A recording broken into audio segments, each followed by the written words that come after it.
Entrepreneurs. Welcome to Entrepreneurs. Tonight we have a special show focusing on entrepreneurship in the criminal justice system. Tonight we explore entrepreneurship as a reform and life transformation tool. We are talking to three founders who are working in prisons and detention centres and beyond to help those who want to turn their life around. First up we have Cos Mate.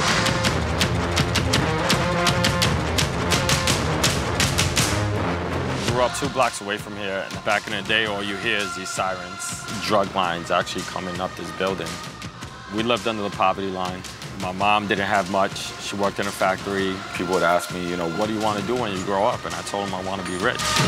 Cos is a former prisoner who was in and out of detention centres and prisons 9 times between the age of 13 and 29 years of age. Today, Cos is the successful owner of a global health and fitness platform that reaches hundreds of millions of people. I interviewed Cos earlier today and he gave me some insights into his very successful program and his journey as an entrepreneur. You have an incredible story, mate, full of hope. What was it that got you to end up in prison and ultimately turn your life around? Yeah, so I went into prison for running a huge drug delivery service in New York City, and when I was 23, I was sentenced to 7 years in prison. And that's when I found out I had a whole bunch of health issues, my high blood pressure, and the doctors in prison told me that I could probably die within 5 years of a heart attack if I didn't start working out and eating correctly. And obviously in prison, you don't get the best food, so I started running and got working out, and I lost 70 pounds in 6 months. Wow. Yep. Through all of that, how did you develop the idea to become an entrepreneur? I think I was always an entrepreneur. Even when I was hustling in the streets, it was always like a hustle. I think the only difference is that I was not paying taxes before, now I am. But I used those same transferable skills and just went from an illegal entrepreneur to legal entrepreneur. Right. And just made it happen. Now, you lost 70 pounds. Talk to us about how you did that and whether you can actually show us any demonstration today. We've got a prison cell-esque size space here at the cafe. Yeah, so what we do at Conbody is real simple. We use a small constrained space, only your body weight, no equipment, and will help you get that prison body you've always desired. So we're gonna do. Yep. So we're gonna do a bodybuilder. Is an 8-count movement. All right. You gotta pay attention. All right. You're gonna follow me. I'm gonna go down. You wouldn't tell me what this was before we went live. So here we are. 8-count movement. We're going down 1. So go down 1, 2. Open up your legs. 3. Close up. 4, 5, 6, 7. That's 1. Let's go. Follow. 1, 2, 3, 4, 5, 6, 7, 2. Come on. 1, 2, 3, 4, 5, 6, 7, 1. Let's go. 1, 2, 3, 4, 5, 6, 7, 2. Come on. 1, 2, 3, 4, 5, 6, 7. Don't stop. Come on. 2 more. Finish strong. Let's go. Come on. Last one. 1, 2, 3, 4, 5, 6. Money. All right, we almost got there. You're sweating in it. If you don't sweat, it's not a threat. Nice. How's Conbody been going as a business? It's good. It's good. Today we've trained over 20,000 people. Wow. And our whole mission is to hire as many people coming out of the prison system to teach our fitness classes. And you have a 0% reincarceration rate of those that you actually employ, right? That come out of prison. Talk to us about that. So everybody that I've hired so far has not gone back into the prison system, which is also AKA known as zero recidivism rate. Right.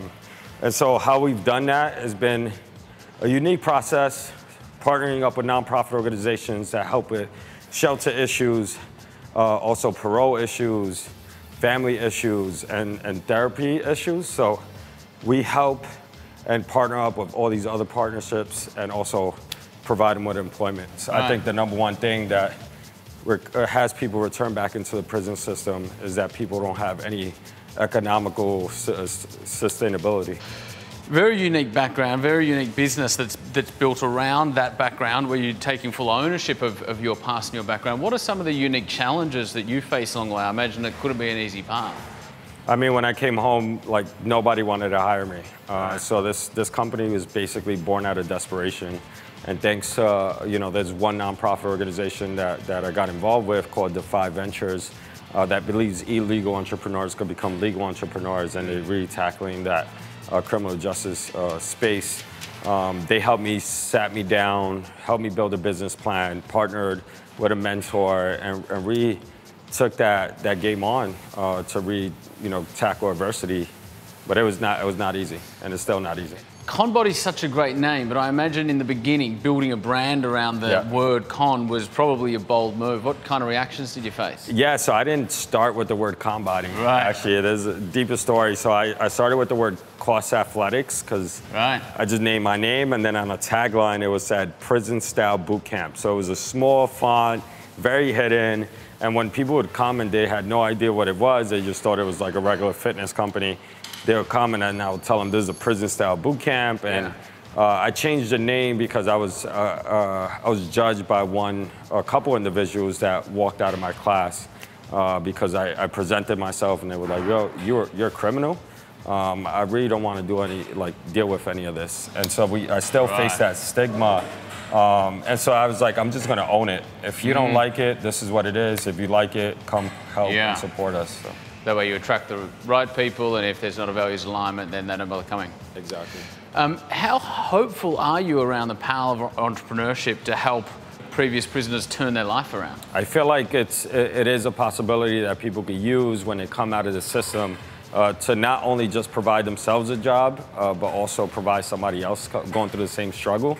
And I feel like the people that I spoke to while I was in the prison system here, where Work Restart, I spoke to those inmates, and the number one thing is that they want to help their community, because it's a team of individuals that want to support each other one at a time, and they feel outcast. So it's, they want to create a movement to make a huge change. Yeah. And you mentioned a lack of economic resources can contribute to somebody re-offending. In terms of prisoner reform and people actually improving, what kind of trends have you seen that can help somebody on that path? I think a lot of individuals come out hopeful, and they want to readapt, and they want to get out, and they want a job, and they just want to be normal people when they come out. And so the changes pretty much already happen, because they're already eager to wanting to do more, but then the opportunities really just deters that person's mentality, and they don't really want to, it gets frustrating when you get the doors closed, over and over and over again. And it really starts taking a psyche, and it takes a lot of grit to get through that. What's the hardest thing you've found in terms of supporting ex-prisoners to reform? I think the hardest thing is the adversity and the barriers that they have to face. I've had individuals that come out and they have no family, lack of money, they have no place to stay. There's been times where I had people sleeping in my gym, because they had no shelter, no housing, and we became their family, and so there's a lot of issues that they have to face, and they're required to do certain things by their parole restrictions that makes it really difficult. You'd be an incredible example for these people. Talk to us about some of the incredible successes that Conbody has had. I think, we've been featured in all types of, media outlets. It's been blowing up. We also have like an online platform where people go virtually work out anywhere around the world for $5 a month. So if you want that prison body you've always desired, I got you. Just watch our videos. But I think the number one thing is, even when I went out into the prison system here in Brisbane, they had so much hope when they heard my story. Because nobody goes back inside the system. Not even a regular entrepreneur goes back inside the system. So what Work Restart has done has been, I think, magical. Just giving, it took me 2 years to get actually to Australia to get a visa to come out here because of my criminal history pass. And so bringing me out here, sharing my story to these individuals inside has given them hope. And I got so many hugs, and people, minds had that sort of hope where if this guy made it and he came from nothing, I could make it, and that's the hope that I really want to give out. It's an inspiring story. What's next for you? My hope is to take this all around the world. I want to open up in Australia. I'm opening up in London in May. So opening up studios, franchising them, and then expand the online subscription model. Cos Mate, we're certainly looking forward to you opening up in Australia, mate. Well done on what you're doing. Thank you, man. Cheers. Thank you.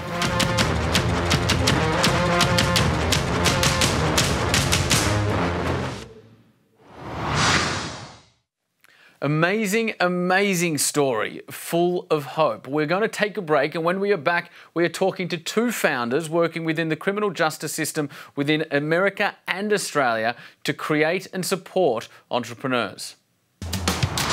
You're watching Entrepreneurs. You're watching Entrepreneurs. Welcome back to Entrepreneurs. We are talking to Helen Black, founder of the Work Restart program, and Dana Racklin, founder of the NYC Together program. Helen and Dana, thank you so much for joining us. Helen, we'll start with you. The Work Restart program in Australia, incredible work. What problem are you solving? Fundamentally, it's helping to reduce reoffending rates. In Australia, 46% of people will go back into prison 2 years after their release, within 2 years after release. Right. Yeah. What is it that you guys do in order to help address that challenge? I think it's actually not us, it's them. What we enable them to do is to see and recognise the potential in themselves. People in prison are funny, they're intelligent, they're clever, they're resilient, and sometimes they don't actually see how that can be translated into being an entrepreneur on the outside. And I suppose we just give them the opportunity to see themselves in those shoes. Are many prisoners, entrepreneurial by nature? I mean, I would imagine they'd be quite rebellious. They like to colour outside the lines. I mean, I'm generalising, but is there any correlation there? Yeah, actually, there's been a number of university studies that have clearly shown that some of the character traits of entrepreneurs are very similar to character traits of people that are incarcerated. Yes. So, while not all of them are entrepreneurial, there are a large majority that can be very, very good entrepreneurs. Yeah. And talk to us about the program itself. So once one steps into the program, what does it involve? Yeah, well, we're only relatively new. So we ran a pilot program, the first in Australia, at the end of last year. We had a small cohort. They were doing some business training, a little bit of leadership training, and we're looking at that startup model. So how do you look at your minimum viable product when you get out? What is your market that you're after? And all of these things, which is a bit interesting because they don't have access to the internet. So we have to sort of look at some of that research for them. So they don't have access to the internet, so you're delivering these programs while they're in prison as opposed to once they leave. Yeah. So our program is actually run in prison. Yes. It helps give them the confidence and the, I suppose, self-esteem to be able and the skills to be able to start day one outside. What are the things that I need to put in place to be able to start my entrepreneurial journey? And as you mentioned, you're only 6 months into this, but in terms of those people that did come through the first cohort, have there been any indicators of success and reform yet? Yeah, so most of the people who've come through the first cohort haven't been released yet. Mm-hmm. They're only just starting to be released now. What we've actually found is that their participation has enabled them to have hope that there's a positive future for them, that they can positively impact on their community, and also just their resilience has been something that's quite amazing as well. So we found that they're overarchingly have found this to be one of the most positive programs that they've had within the prison that they've been before. Absolutely exceptional. Yeah. Dana Racklin from New York. You're doing some incredible work over there with NYC Together. Talk to us about what that is. Sure. So NYC Together was born about 4 years ago with a mission to interrupt the school-to-prison pipeline by kind of challenging ingrained mindsets that say the only way to change behaviors is by being punitive and harsh. And so we were seeing young people who are just having adolescent behaviors experiencing really punitive measures like getting suspended, getting expelled, arrested in school, arrested right outside of school. And we know that once that cycle starts, it's going to lead right into the prison system. And so it's our goal to interrupt that. Now, what makes us really innovative and different from other people is that we're leveraging law enforcement to do that. And so we saw, I think that entrepreneurs, their greatest goal in life is to be the people that solve the bigger businesses problem. Those are the most successful entrepreneurs. And so the problem that we're seeing is mass incarceration. The problem that we're seeing is wasted human resources rotting in prison cells. And so why not elevate the young people that are on a trajectory to that place and provide them access to resources and opportunity to be who they're supposed to be, thereby making all of us better and our communities better and our communities safer. And so we've kind of helped the police department reimagine their roles and say, if your ultimate goal is to create public safety, what other tools in your toolbox can you have other than using arrest and other punitive measures? And we've seen that our young people, after spending just 1 year in our program, 98% of them go on to the next grade. And these are kids that are overage and unaccredited. These are young people that are chronically absent. And now they're going 100% of the time. They're excited to be there. And we're seeing a change in the relationship between the police officers and our young people, and the police officers and the way that they think about the community that they're policing. Dana, a lot of the people in Australia might not be familiar with this specific project, but what's astounding to me is the model around this, because there's a 360-degree mentoring dynamic that forms between the kids and the youth and the police officers. Talk to us about the exact model and what happens there. So the schools identify young people that are facing some challenges, be it at home or in school or in their community. Oftentimes we have young people that are engaged in gun and gang violence. And that is a social issue.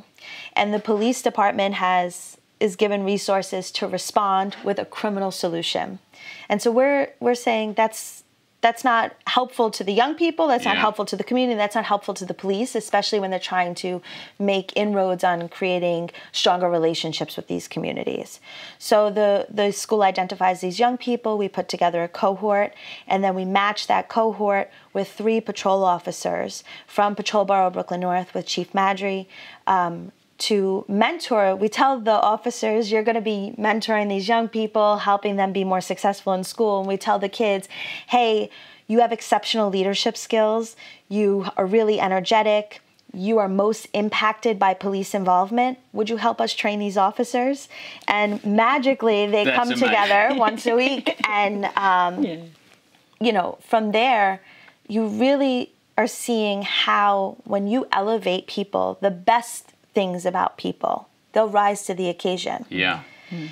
So you could spend millions of dollars on trainings and you could spend millions of dollars on incarceration, and we're never going to get the product that we're seeing in our classrooms. Such an innovative model. I look forward to diving into both of these models more after the break. Stick around. Dana and Helen will be with us talking entrepreneurship in the criminal justice space. You're watching Entrepreneurs. Welcome back to Entrepreneurs. Welcome back to Entrepreneurs. We are talking entrepreneurship in the criminal justice space. I'm here with Dana Racklin from NYC Together and Helen Black, Work Restart. Dana, I'm going to come back to you. I've been surprised to learn that not everybody is supportive of this work. How can that be so? Culturally, we've been trained to think of this law and order model, which is we have to be harsh, we have to punish people, they have to pay for their mistakes, and when they do that, then we could talk about redemption, right? And we need to shift that conversation, because if we really want law and order, we need to be investing. We need to provide social solutions to social problems. We need to lift people up. And when I say an investment, that means that there's an ROI. So the elephant in the room is not really the people that we're working with, but the elephant in the room is the people that don't see value in those people, because they themselves are robbing the community and the world of incredible, incredible things. I always say the best song we've never heard, the best poem that's never been written, the cure to cancer is sitting in a prison cell somewhere. And should we think of this as an investment instead of charity, we are all better served that way. Helen, what's your experience been with that? Not everybody's supporting this line of work. We've had some of the top startup people in our community come inside and mentor the people that we're working with, and they've been blown away by their experience. Occasionally they might get a negative comment from somebody who always looks at that worst case person. The reality is that 98% of people who are getting out of prison are going to be in our community. So what do we want to have? People who are inspired to be the best part of who they can be.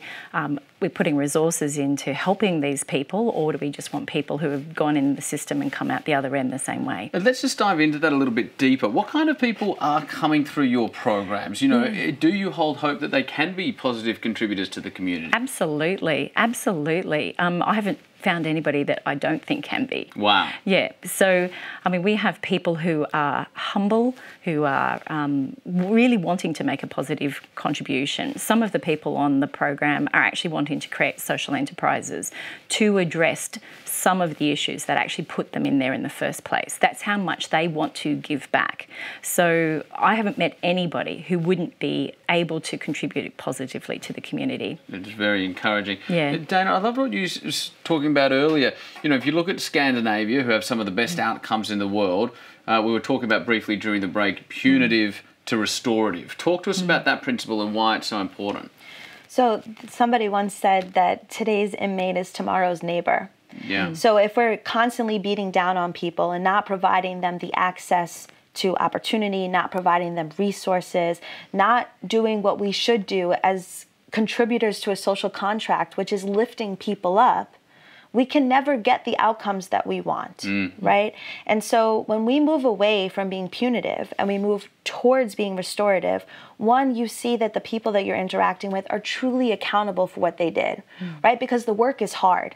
It's hard to go through the process of understanding how you harmed the community, harmed somebody very specifically, harmed yourself.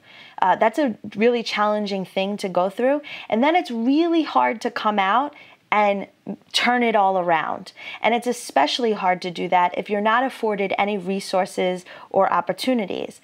And I always say to people when I talk to them, we're not asking for anything special for these individuals. We're asking to give them what everybody else has, right? All of us who are not marginalized, who are not in the system, we're afforded resources and opportunity just because. And so we have to stop thinking this as charity. It's investment, and it's also us being good neighbors, good community members, good businesses. Yep. Right? That's really where the core of this is. So when we can shift it from being punitive to restorative, you will see accountability. That person will have understood what they have done, and then they will change their behavior. And that's our ultimate goal. It's an important principle to be integrated right through culturally, I think, in terms of how we think about this challenge. Question for both of you to finish on quickly. If somebody's sitting at home watching this thinking, how do I get involved? How do I support the movements that you're both creating? Where do they best start, Helen? I think there's two ways. I mean, resources are always scarce, so being able to contribute any resource is beneficial. But also spend a day inside. Come inside and help mentor, especially business leaders, people who have gone through that entrepreneurial journey. Them coming inside is absolutely fantastic for the guys. Helps to break down all those barriers. Also, we're looking for mentors on the outside as well. So anything like that is wonderful. So if I'm interested in any of those things, where do I go? Workrestart.com.au is the best place to get in contact with us. Fantastic. Dana, if people want to get involved. If people want to get involved, we'd love for them to follow us on Instagram, nyctogether.org. You could shoot me a direct message over there. You could visit our website, which is slowmotionmiracle.org. Nice. And just to echo what Helen said, you know, we're in Australia. We've been to the prison. We've met the men there. I highly encourage everybody to enrich themselves by visiting the prison and reaching out to Helen directly. It's a powerful place to finish. Helen Black from Work Restart, Dana Racklin from NYC Together. Thank you both so much for coming on Entrepreneurs and bravely continuing to drive this conversation. No problems. Thanks, We Jake. appreciate it. Thank you. That's all we have time for tonight, unfortunately. Such a valuable discussion. You can catch us anytime on Foxtel Go or yourmoney.com.au. Thank you for watching Entrepreneurs. I'm Jack Delosa. Good night.